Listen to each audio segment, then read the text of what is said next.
Let's keep it in basketball for a bit.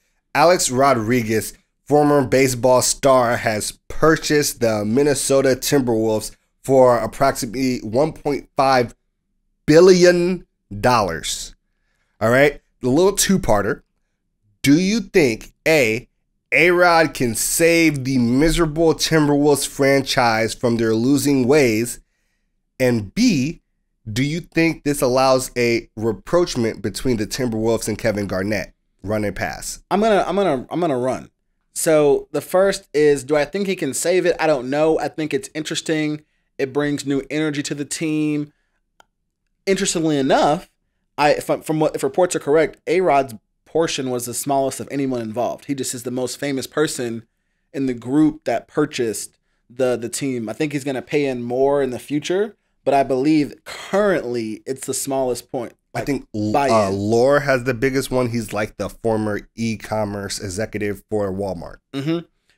So that interesting tidbit. But also, secondly, when Anthony Edwards, their top draft pick from last year, was asked about this, he was very honest and said, basically, hey, I've heard of this. I don't really know much about this guy, A-Rod. I've heard of him before. I'm not really a baseball guy. And I forget how young he is. He is, I believe, 19. And so you got to think about it. Most of the time that he's been older, A-Rod's not been playing. Like, A-Rod was injured and hurt in like 13, 14 and has been retired. So when last time A-Rod was good, 2009 or 10 with the Yankees in the World Series, he was like in middle school. He has no idea who he is. It's just some old rich guy to him, which is crazy to think about.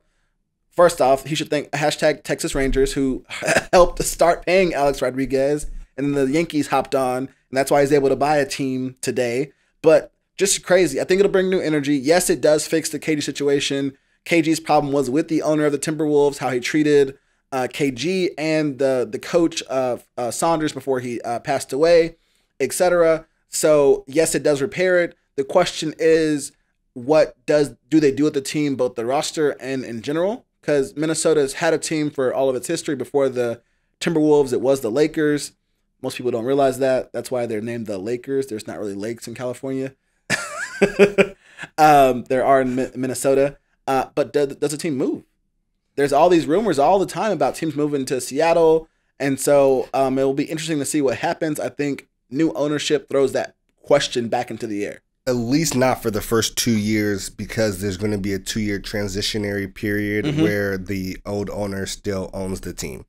So we'll see that coming in the future.